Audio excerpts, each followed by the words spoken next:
This week, you're going to learn how to completely eliminate objections when meeting with sellers in a listing presentation and buyers in your buyer presentation. And you're going to learn from the master himself, the president of Real, Sharran Srivatsaa. Let's go.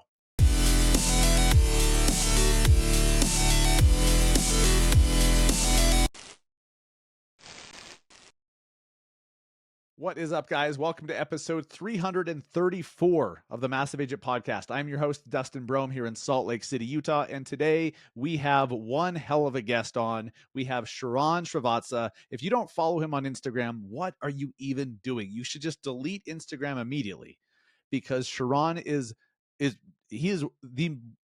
you must follow him. Yeah, if you are in real estate, he is a must follow account. An incredible trainer. He knows sales. He knows the process. He's great with scripting. He's great with if you're trying to get better at being a buyer or a seller, you need to follow Sharran, and he's on the podcast today. He's the president of Real Broker, and he's the host of the Business School podcast. Fun fact, he just had over 14,000 agents on a Zoom call for 4 hours the other day, doing a training, his buyer mastery training, which he's going to be sharing some of that today, which is really awesome.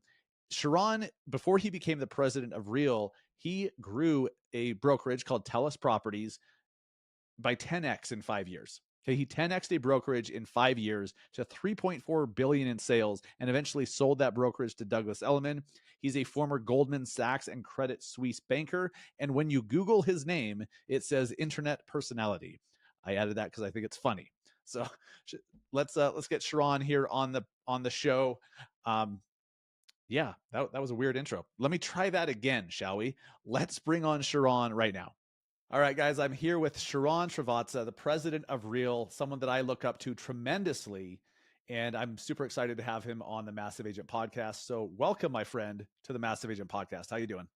Dustin, I feel like I have arrived, my friend. I actually got the invite to being on the show. This is fantastic. Thank you for having me. I mean, despite everything you've done in the industry, this is your moment. But being on my little ragtag show, so welcome. I have to say one thing though, but I don't think a lot of people recognize how much time and effort and care and passion it takes to produce this. Like, you don't have to do this. I don't have to be here, but we planned on doing this together. You show up week in and week out, both getting the right guests, getting your thoughts organized, getting the pre and post production done, getting the marketing done, getting the word out. And you've made a commitment to this body of work, which I just want to recognize and celebrate you for, because you're 340 some episodes in. I've listened to almost all of them. And this takes a lot of work, man. And so big kudos to you for creating this and sharing this with the world. Well, Sharran, thank you for saying that. I really appreciate it. It certainly, it's a commitment, and if there's something I'm most proud of, it's that I didn't put an end date on doing this podcast. I just decided I'm just going to do it every Thursday morning, and I'm just going to do that. And so, here we're 6 years later, and 300 and something episodes in, and it's crazy. It's really taught me what consistency will do, because in the beginning, I didn't know if it would lead to much of anything. So, but thank you. I really appreciate the kind words. That's awesome. So, Sharran, we could talk for hours. I mean, my God, the other day you just did a 4-hour long Zoom training, your buyer mastery, which was, what a perfect name. Absolute, just a huge masterclass. You had 14,000 plus agents on that training for 4 hours. And this profession so well. Like, sales, persuasion so well. And so you do such a great buyer presentation. So let's start with this, and we'll just go. What do you see? What are some of the biggest issues you see with most agents when it comes to meeting with buyers and sellers? Like, how are they screwing up? Like, oh, the seller's not choosing me, the buyer's not choosing me, they're going with somebody else. What are they missing? What are those biggest things they're missing? Yeah. So the hard part, what most agents don't realize, is that most of our industry has been built around showing you client acquisition, and it hasn't really talked about anything else. So if you take most coaching programs, and it's not a bad thing, by the way, it's totally okay. Most coaching programs, most mastermind groups, they're all focused on the next big marketing idea. How do I actually get Dustin in front of one more lead? And the crazy part with that is when we have such a front or top of the funnel facing mentality in the world, we get all these opportunities, Dustin, and we don't really convert them well. Because I say all conversion happens in conversation. And the crazy part, now, I think I know why. The reason is all our marketing is visible. So when you do something or I do something or we see a Byron Lazine do something, we're like, okay, that's cool. I can go take that and adapt it and do something for myself in some way, because most of marketing is public facing. But conversion is not. So the time that we spend in a buyer consult, or the time that we spend in a living room, is not up for grabs from a public perception perspective. In fact, most agents do that in a very singular, alone fashion, and they never get any feedback for it whatsoever. They have no one has ever been given any feedback on how they actually do a presentation, because no one else has been in that living room or in that boardroom or in that buyer consult with them. And because of that, they're never able to get better. And that is the most important part. So I'll give you one crazy example. So 3 days ago, this was 3 days ago, I was in a $11.5 million listing appointment here in Laguna Beach, California. So whenever there's a big appointment, an agent will call me and say, hey, man, are you open to going on this with me? I don't get any economics or anything. I go to support the agent to go win this listing. And this was kind of like eight doors down from me. So super excited to go. I didn't know the seller. And we were in this appointment, finished the appointment, and we got the listing, which was cool. But the best part is we were in the car. We were the fourth broker interviewing for this role. We were in the car, and we debriefed the appointment, Dustin. We debriefed kind of what the seller asked, how we answered it, and all of that. And the agent told me that he's like, man, I don't even care whether I got this listing or not. The debrief of the appointment was so much more valuable because no one has had a chance to see me live, right? And I'll tell you the crazy part. Then the second thing that most people don't understand is that how you sequence an appointment is really interesting, because when we were in this appointment for, call it, an hour and 20 minutes, we got no objections. And now that may sound weird, but here's the cool part. So the agent who I was with asked me this question. He's like, dude, that's really interesting. The one thing that was strange was we were there for an hour and 20 minutes and we got no objections. And I said, why do you think so? And he didn't realize that we sequenced it the right way, because every time I present an idea, I open the loop for the next idea. I know that if I say, hey, here's what we're going to do in marketing, I know that the client's thinking, well, is he just showing this to me, or is he promising this to me, or can he actually do it? And then I say, well, here's what we're going to do for marketing. Let me show you. And I actually show them something live, right? And so here's the craziest part, which I think all your listeners will appreciate. And I'm giving away something that we did in the appointment that I think you'll really like. So here's what happened live in the appointment. This agent had actually done another had another listing around the corner for $7.5 million, right? And so in the appointment, I asked, so that the client asked us, he said, so do you guys have active buyers for this listing? Which is a very legitimate question that people get asked. And I said, well, so I looked at the agent. I was like, hey, don't you have a $7.5-8 million listing around the corner? He says, yes. I said, how many open houses have you done? He says, 4 in the last 4 weeks. I said, great. Do you have your open house registry? So he pulls out this open house registry and hands it to me. So I took one of those registries. I handed it to the client. And I say, these were the 4 open house registry sheets. Pick a name on this registry. So he picks a name, call it Dustin Brohm, right? And I said, so literally, Dustin, I take my phone out and I tell him, Kardashian style, I say, just tell me Dustin's number. So I punch in your number, put it on speaker, and I call the potential buyer live. And I say, hi, this is Sharran Srivatsaa with Real right here in Laguna Beach. I'm calling because you visited us at an open house on 123 Banana Street, right around the corner with the one with the big red door. She's like, yeah. I said, well, we're actually at a meeting with one of our other clients and preparing the home to come to market. It's a little bit bigger home. It's got views. And I wanted to just check in if the $10 to $12 million price range is the right fit for you, and if we can give you a sneak peek into this before it goes live. And so the buyer, who the client picked, essentially tells me, it's like, oh yeah, I'd love to see it. Are you available this weekend? So now the seller is like, wait a minute.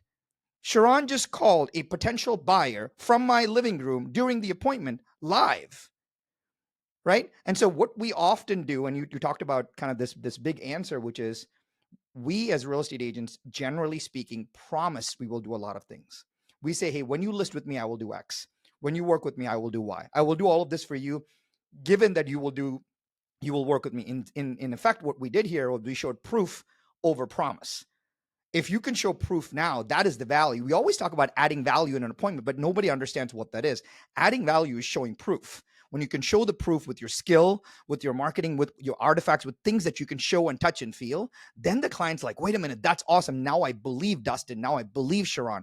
Normally, everyone else is just spewing facts at them, but they don't believe you. So my biggest thing is, how do I get somebody in an appointment to show the flow, the demo of things, so they can really truly believe the proof? That's incredible. And so like I'm putting myself in the like I'm thinking myself as the seller. If you were demonstrating what you were telling me you were going to do right in front of me, first off, they're going to remember you. Like you're going to stick out. If they're interviewing 4 or 5 different agents, they're going to remember you, right? And how if they remember you because you stick out, they're not going to remember anybody else. So okay, I mean that impressed me just hearing that. Okay, so and not to mention that you go to listing presentations with agents. That's also fantastic. Well, let's talk about that for a second, right? I think that is the big difference between, and I don't mean this in a positive or negative way. I just think that we have chosen to do something differently. I believe that if I can't be live in an investor conversation, live with a buyer, live with a seller, how would I know what they are asking, what the objections are, what their thinking is? And if I don't know what those are, then how do I know what to prioritize for in the tools and the services and the things that we build at the brokerage level? And so I think the big issue, Dustin, is there's this big vast disconnect between the ivory tower of where these leaders are. And it doesn't matter if you've sold real estate 30 years ago. It does not matter. What has happened in the last 4 months has dramatically changed how the consumer works. And so the reason I don't want to wake up in the morning and spend 3 hours at a listing appointment, but if I don't do it, I don't have context to do my role, my supporting role better. And so I work hard to put myself in that position so I can learn more, so I can be more useful. Dude, I'm very impressed, Sharran, because you're absolutely right. There's a difference in leadership. You can tell the people that are actually leading from experience, like current, up to date experience, or those that are leading from theory, right? Like, hey, we're going to build these things because I think agents want it. I think this will be helpful. This used to be helpful, and I think it's very apparent, who the different leaders are, and so that's very refreshing, and I think the industry needs a lot more of that. Um, I imagine, like I know you. You're not just sitting around playing video games all day. You're busy as shit, and the fact that you're taking time to do that speaks volumes. But now I understand why, and it shows in in what the company builds and what the company doesn't build. Right? What you don't. That's also very telling to me. Um, what a company says no to is also very telling about the focus or lack thereof of the leadership. So, anyways, that's just some feedback from me to you, based on what you're telling me. So let's jump back into this conversation, right? Of the listing presentation. Let's go to the buyer side. How do you demonstrate to a buyer what you're going to do for them, right? I know you did a 4-hour class on this, but what are some of those ways that in a buyer presentation you can make that same impact and really wow the buyer? Yeah. So the first thing is, a lot of agents are now thinking about, hey, how do I get this buyer broker agreement signed? And Sharran, Dustin, can you give me this magic script that gets me this buyer broker agreement signed? So just for everybody, spoiler alert, there is no magic script, right? Because if anyone teaches you that there's a magic script to get a buyer broker agreement signed, they're lying. And the reason is this. The reason is if a magical script could have gotten a buyer broker agreement signed, we would not be going through all of this. And secondarily, most clients go in and out in their thinking. So that means that for that 14 seconds, when Dustin provides the absolute magical script, the client perfectly understood and was listening. That never happens, right? So I'll give you 3 kind of big pieces to this, Dustin. Number 1 is the way to frame the buyer broker agreement and getting the relationship underway is a series of things, and the series of things reduces friction.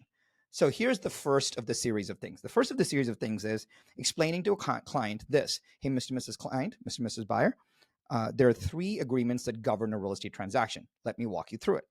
The first agreement is between the seller and the listing agent.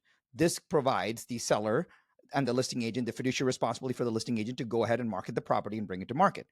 The second agreement is what we call the buyer representation agreement. That is the agreement between you, the home buyer, and me, the agent. You put me to work to be your legal representative, to advocate for you and be your fiduciary in helping you get the home that you want at a price that you want, at the terms that you want.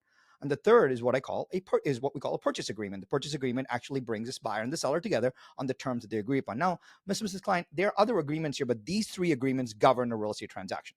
Now, when I say that, right, what I do is I already introduced the buyer representation agreement up front. So when I reference it later, it's not something new that I'm bringing in that I'm trying to slide in and get them to sign. So that's kind of number one, right?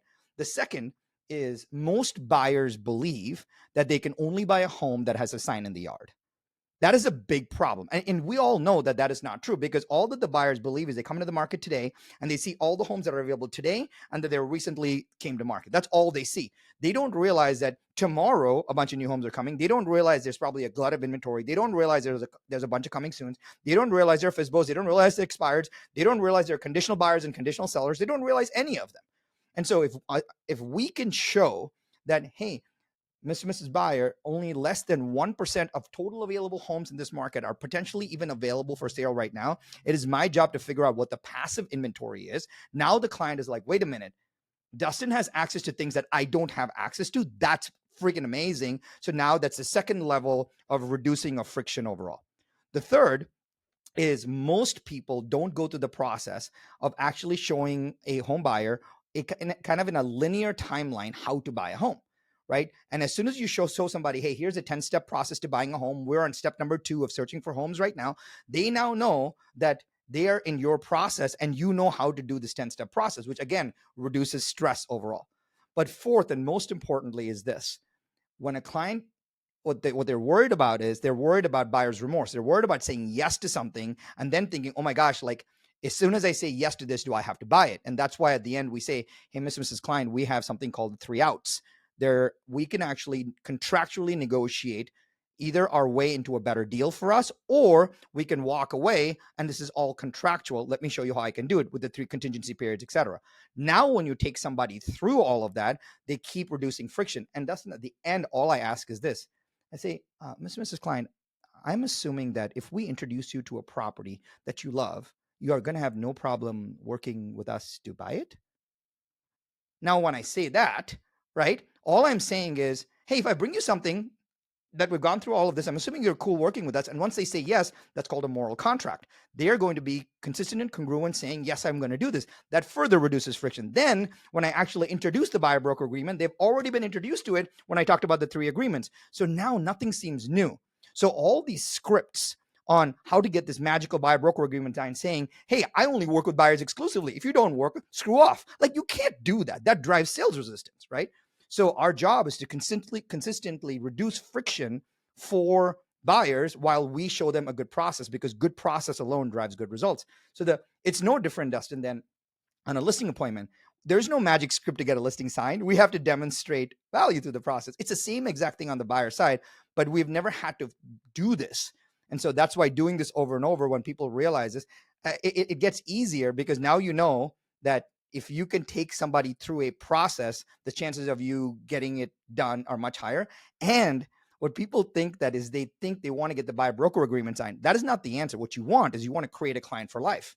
The client needs to be so impressed with you that signing the agreement is a no-brainer. They've got to like go home, go to their friends and say, man, I talked to this Dustin guy, freaking blew my mind. That's what they need to say. If we don't do that, then we have lost. And I think that the reason I did that 4-hour presentation was trying to get people to understand that you want to have a presentation that generates a client for life, not a presentation that gets a buyer broker agreement signed. What I love most about that is, so there's all these classes and trainings and like, objection handling. And like, you pull up on YouTube, there's all these objection handlers. You're eliminating objections. right? Through this process, you're eliminating them in the first place by future pacing, by but by just showing them what to expect next, and so then there are no objections, and I love that. Absolutely love that. So I'm curious, like, you've done a lot in your career, right? You were with Goldman Sachs, you were with Credit Suisse, you were a investment banker, is that right? Yeah. So and then you built this brokerage. Like, when did you really start to develop these skills? Because I can tell these are yours. Like, I'm sure you I'm sure you went to trainings and all that stuff, but I can tell that you've lived this with the way that you teach it. So when did that really become like, when did you embody this? Yeah. So I'll give you, yeah, thank you for asking. I'll give you two kind of stories. Story number one is when uh, I had 37 one-on-one interviews to get the job at Goldman Sachs. And so probably the hardest firm to ever get a role with. And even though this was post MBA, so even after getting the job, we went through 7.5 months of training. So the crazy part is, Dustin, they pay you for 7.5 months to train. And so I was in New York City for 7.5 months, and I was assigned a sales coach for that 7.5 months. I think each person, there were 32 MBAs in my graduating class, in my class at Goldman, and it is said that Goldman spent $1 million on every one of us for that 7.5 months. So I got $1 million training. And I'll give you the craziest part. We were calling on large companies, like you're calling the CEO or the COO or the president of GE or General Dynamics. So you're calling on these big, large companies, and Goldman doesn't want their name tarnished. I remember this. So the managing partner at Goldman was standing in front of the room, and he says, "Hey, so how many of you have birthdays in June?" And so I put my hand up. He goes, "Sharran, you're up first." I'm like, "What is he going to make me do?" So I'm in front of the classroom, and he has me put on a headset, and he hits a button, and like this CRM pops up on the screen, and he goes, "Hey, we've been training for 3 months. I think you're ready to try calling." So Dustin, I was in front of the classroom, in front of all my peers, making a cold call with my managing partner watching. Like, that is hard, dude. Like, that is super hard. And I stumbled my way through that first call, and I went home that night, and Dustin, I will tell you this. I stayed up all night, and I memorized that script book left, right, and center. Like, I knew every single thing in that book. Now, the crazy part was not memorizing the script book. This was the next phase of all of it. And I'll tell you where I learned it. I wrote this thing down called the learning dogma. And the learning dogma is, when you listen to something, you get to learn it once. When you teach something, you get to learn it twice. But when you put a framework around something, you get to learn it forever. And so for me, I looked at all these sales skills, et cetera. And for me, I wanted to put a framework to everything. So I'll actually share a simple framework with you. Whenever someone gets an objection, they struggle because they're like, "Man, I don't know exactly what to say." So the problem is not exactly what to say. The problem is kind of how you say it, right? So if anyone gets an objection, they should be only thinking about two things. How do you de-escalate and reframe? So if someone says, Dustin, say you were in a listing appointment and you're talking about pricing and a commission, and then they say, well, Jimmy said he'd do it for 1.5%. No one says, "Well, Jimmy said they would do it for 1.5%. No, they never say that. They say, well, Jimmy said he'd do it for 1.5%. So I'm extremely elevated. I've got high emotion. So my job in the framework is to de-escalate and then reframe. So I would soften my voice and say, how do you mean 1.5%? That's all I say, because now I don't stutter, but I did it with curiosity. I softened them. So now I have de-escalated them. Now I want them to explain why Jimmy said he would do it for 1.5%. So he's going to say, well, I talked to Jimmy and he said this and he said that. And then, at the end of the day, we would net more money. And it doesn't look like that in your case. Again, I have to de-escalate again. Then I say, "Oh, gotcha. That's no problem at all." So Dustin, what you're saying is you just want me to show you the plan in which it can be fully transparent, so you can put more money in your pocket and get you an offer that you want at a price that you want, or the terms that you want. Is that accurate? Again, did you see what I did? Like, I just de-escalated, and with a soft, slow voice, I just reframed. Now I put them to say yes to the question I wanted them to say yes to, because I know if they say yes to that, all I have to do is just explain how commissions work. And they're probably just unsure, right? So from a framework perspective, the learning is this learning dogma. When you listen to something, you get to learn it once. When you teach something, you get to learn it twice. But when you have the framework for, you get to learn it forever. So when someone throws something at me, I know instantly, I don't have a script to memorize. I know that Dustin's aggravated, so I just have to de-escalate him, and then I have to reframe it, and then I can get back into conversation. Right. So a lot of this is just the hardest part was going through some sales training, but then coming up with frameworks for everything so that I don't have to memorize any scripts. I can just do everything from a framework perspective. Okay, that's incredible. So you really learned a lot of this early on in your career through great training it from great companies. And then how did you transition into the real estate world? Yeah, so I'll give you the craziest story. So I was a banker at Goldman, and my partner and I had, who was my mentor, he had invested in multiple companies with me. We were real estate investors together. And we had invested in a small real estate company in Beverly Hills, California. There was probably one office and like 15 agents at that time. And it was a small minority investment. And I got, annual financial statements. So I got this financial statement after 1 year of being an investor, and I looked at it and something kind of didn't look right. It's not hard. It just didn't look right. So I called the CPA and I'm like, hey, this stuff doesn't look right. Can you help me with this? And he walked me through it. And I said, well, I still don't like it. It's something, it seems fishy. Well, we found out the then founder of the company was embezzling from the company. And so, which is, I mean, if you can't bury your like embezzlement in a one-page P&L, like you got to do better. Like it's not hard to, it's not like it's a complex company.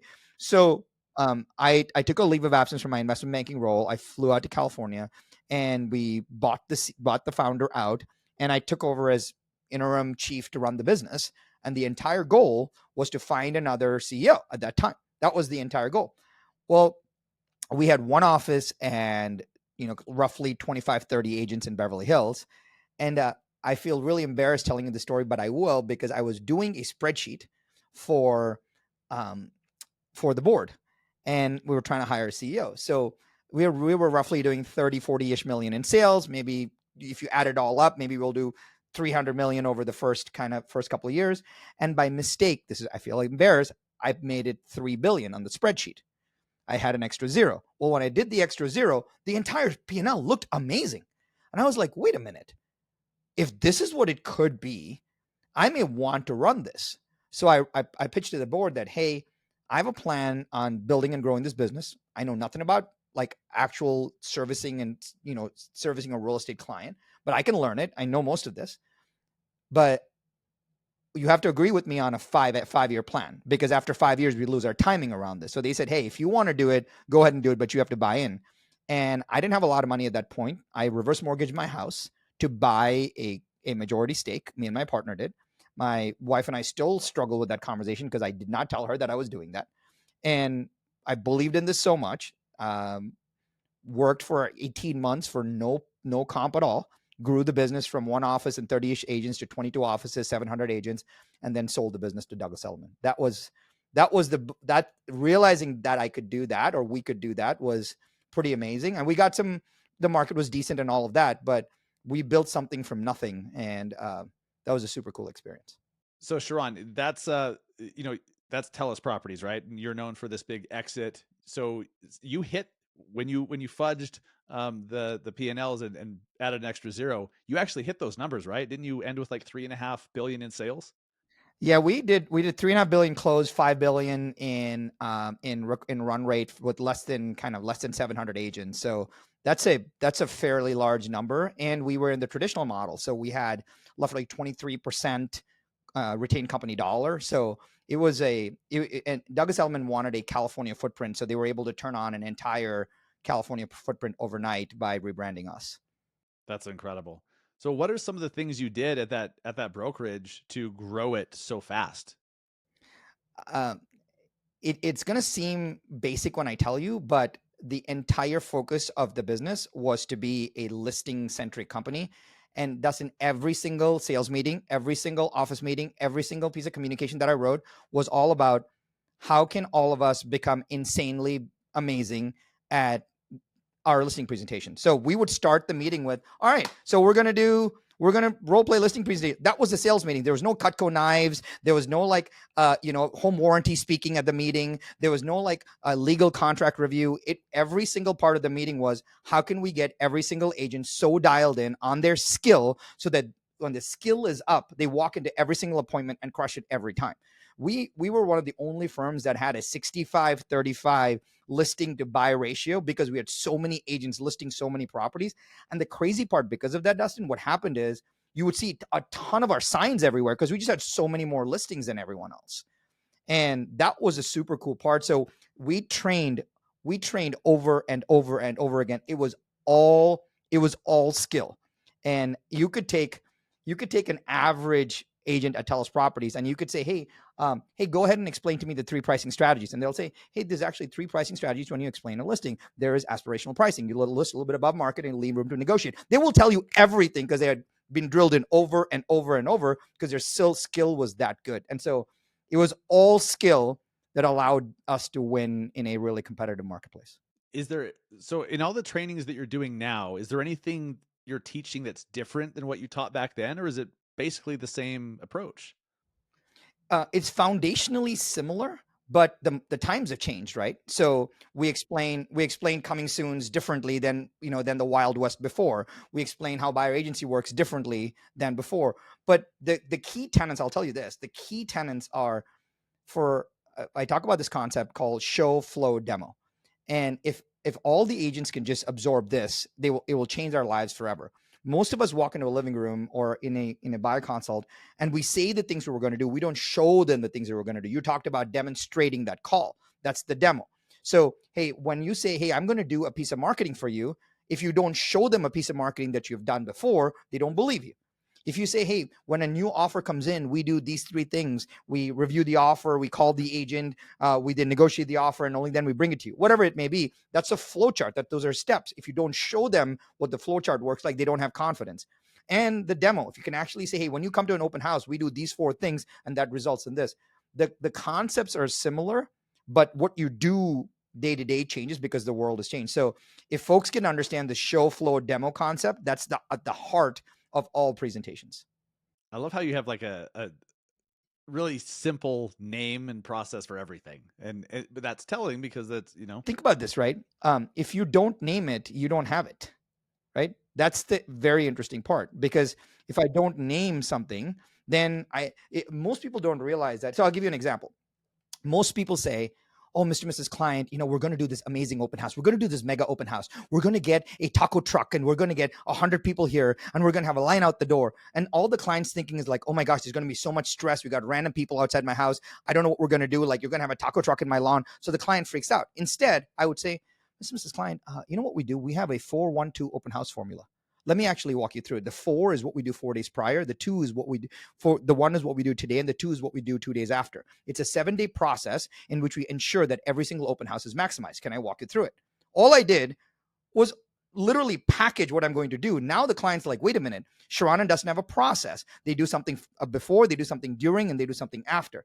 So when I give it a name, they get safety associated with it. And that also lets me remember the name and the process so I don't have to memorize any. Incredible. Um, so you're teaching me like all these packaging up what you know how to do is everything, right? Like there's so many great agents, but the as far as like knowing the job, knowing the profession, but the ones that get the most business are the ones that package it up best, right? Right? It's so you're teaching me right now how I can better package up my offering, and so that's just incredible. Uh, Speaking of packaging up what we do for a living, I don't know if it's ever been more important. It's always been important, but now with this new focus on buyer's agent commission, with compensation for agents in general, the NAR settlement, and all of that. There's so much, uh, you know, in real estate Facebook groups. There's so much pessimism and fear from agents about what this means. But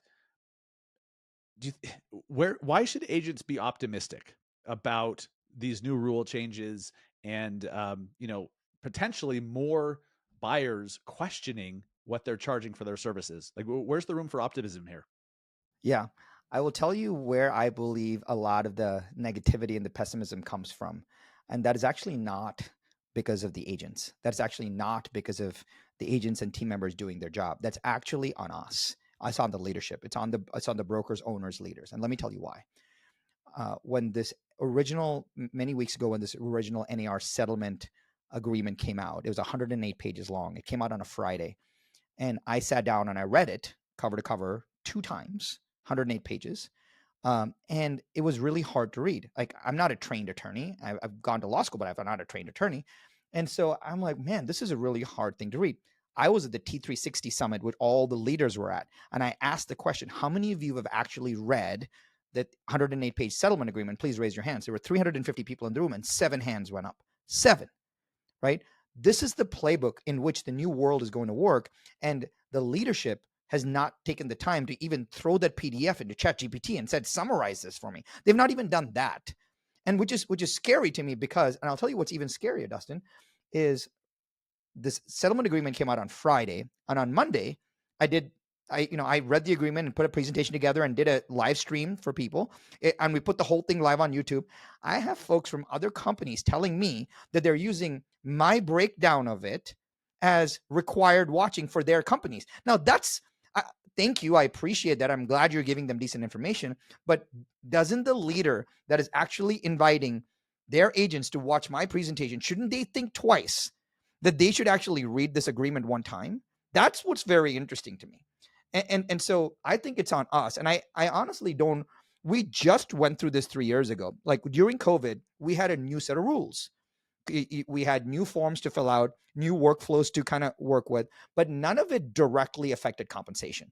That's why agents were able to deal with not putting people inside of open houses right away. They had some kind of process to do that. They signed the right forms. They had maybe they had new forms and new processes. That's all this is.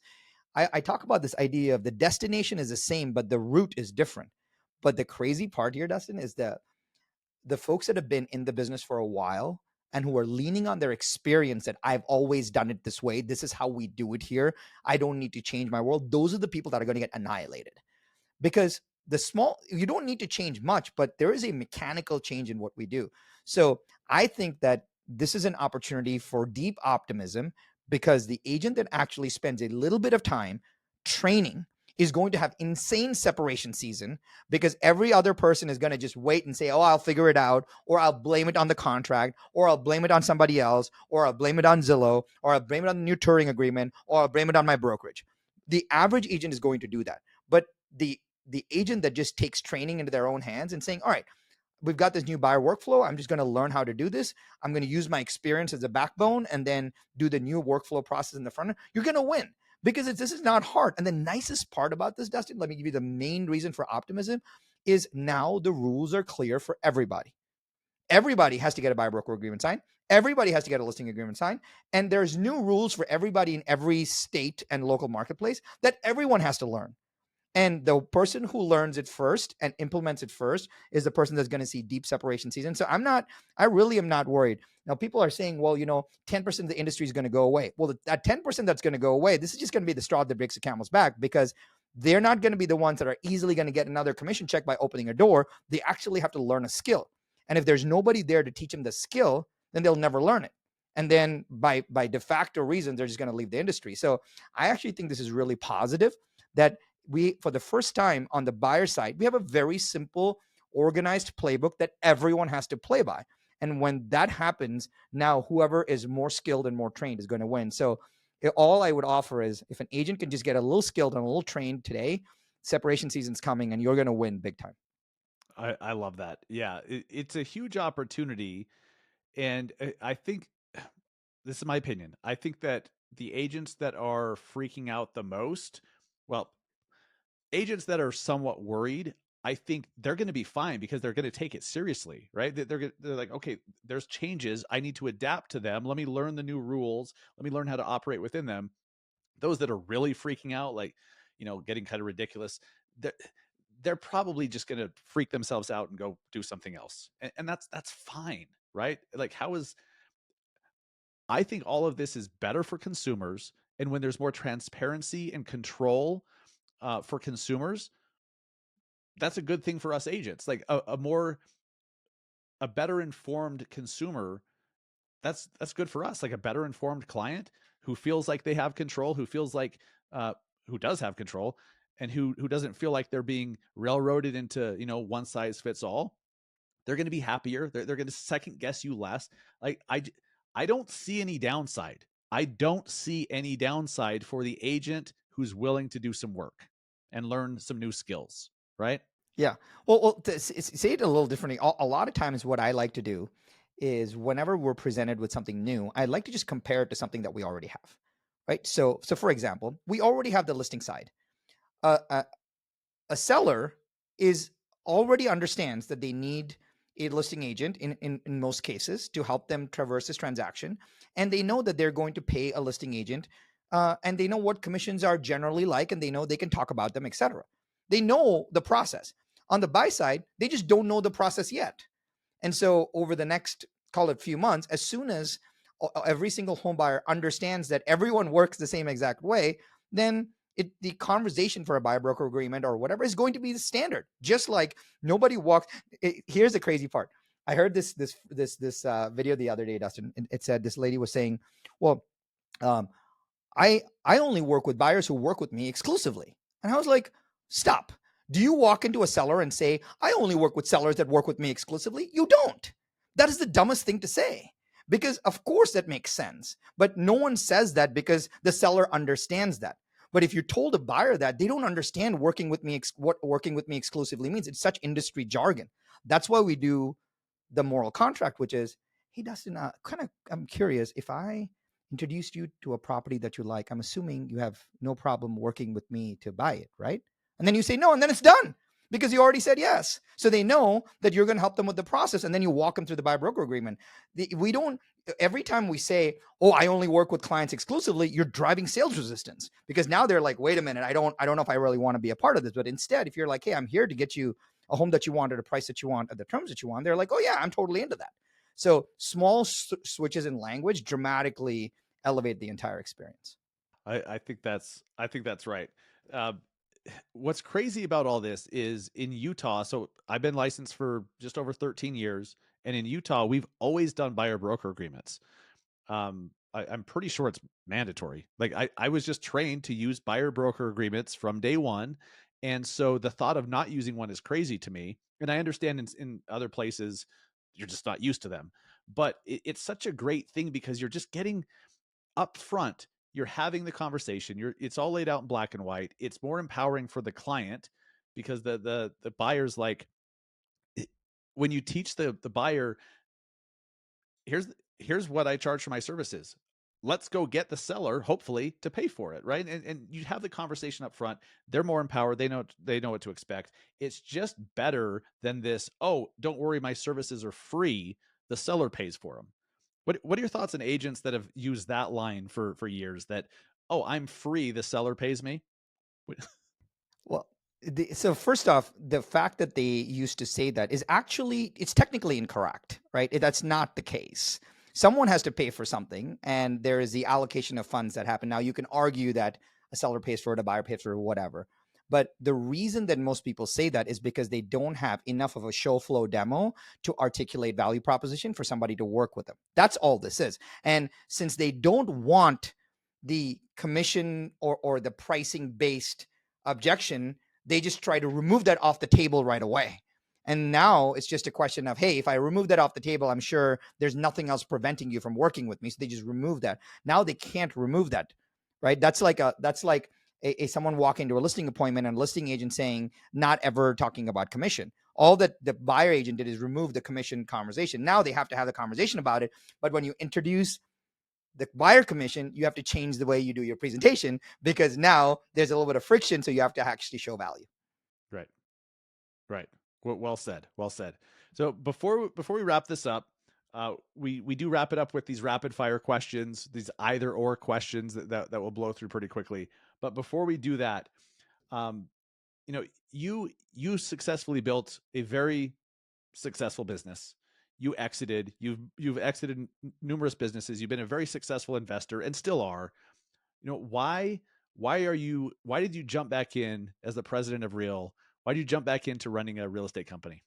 I probably have to give you a vulnerable answer, and I'm happy to do it. I'll tell you the big reason. When we built and sold our last company, we had 700-ish agents at the time of sale, and it was a good exit for all the partners. We had 4 partners. And Dustin, I had a 5-year non-compete, and for the first 2 years, I was in manic depression.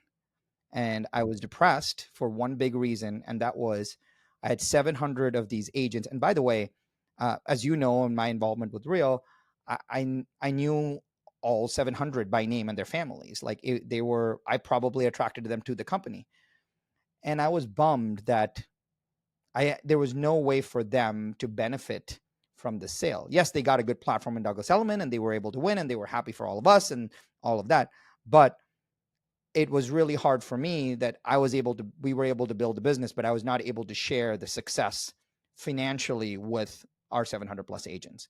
And I promised myself that if I ever were to do anything in the future, I would do it where we was a joint co-ownership where everybody owned it. And I wanted a very small piece of this because this was my chance to help every other people win. And I've been looking for an opportunity for that. And when I met Tamir and the Real board, I explained this to them, and they said, hey, we've already built this platform. We already have this model. It's just a chance for you to step in and drive this forward because you love and cherish this. And so a big reason for me coming to Real, honestly, was I'm fortunate financially to be okay, but this is a chance for me to give back and have other people win and me to work for you. So a lot of times you'll see when I share, when I'm introducing myself, I'll say, hey, my name is Sharran Srivatsaa. I serve as the president of Real. And all that it means is that I work for you. And I truly, truly mean that because every single day I wake up and I know that you are my partner and that when you win, there's a level of joy and fulfillment that, one, I feel like I need to pay back. And two, I feel like that is so much more fulfilling for me than anything else. So I learned a lot about myself, and a big reason for doing this was me realizing that I have an unpaid debt, and this is my chance to do that with a lot of wholesomeness. That's really cool. So did you know Tamir prior to this, or how did that first conversation even come about? I'm curious. Yeah, good question. So after we sold our business to Douglas Elliman, I had a 5-year non-compete, and I could not I could not be involved in the brokerage business. So what I did was I had a family office, and I decided to run a mastermind of $100 million plus teams. So I had $2,800 million teams that I was advising for about 5 years, and my family office was supporting these 28 teams. And as you know, teams from time to time choose to move brokerages. And a couple of the team leaders that I was advising at that time said to me, hey, we're considering looking at Real. What do you think? And I said, well, I don't know a ton about Real, but I'm happy to jump on the call with you. So I jump on the first call with the first $100 million plus team, and Tamir is on the call. And I don't say anything for the first call. And then 2 days later, I jump on a second call with a second team with a $100 million team. And Tamir is like, wait a minute, who are you and why are you doing on both these calls? And so I explained the role that I have. And I said, hey, I'm just here as an advisor. And then after those 2 or 3 meetings happened, Tamir messaged me directly like, hey, what would it take for you and I to have a conversation to think about how we can build something together? And then that turned into a friendship. That turned into me spending time with the board. That turned to me kind of being a keynote for the first Real event. And there were not many people there. When I joined Real, Dustin, we had 5,500 agents. And so in 14 months, we've gone from 5,500 to 18,000, all by showing up with a lot of love, kindness, and generosity. That's incredible. That's really cool. I mean, I'm always curious, like how, because we just see the headlines, right? Like we see the news happen, and I'm always curious, how it came to be. So thank you. That was really just I was selfishly curious. Um, Thank you. I really appreciate your time. I know that you are, from what I can tell, one of the busiest people in real estate. So thank you for being so generous with your time. Before we wrap it up in the last minute here, let's blow through these rapid fire questions. Pick either or. You don't need to elaborate unless you want to, and then we'll let everyone know where they can find you, where they can listen to your podcast, and all that good stuff. So let's start with Facebook or Instagram. Instagram. Instagram or TikTok. Instagram. Okay. Instagram or YouTube. YouTube. Books or podcasts. Podcast. Podcast or audiobook. Podcast. Rental property or flipping? Rental property. Okay. Burgers or pizza? Pizza. New York or LA? LA. Baseball or football? Football. Football or hockey? Hockey. I know you. Mountains or beach? Beach. YouTube or Facebook Live? YouTube. And Rich Dad Poor Dad or Millionaire Real Estate Agent? Rich Dad Poor Dad. Uber or Lyft? Uber. Gary V or Grant Cardone? Gary V.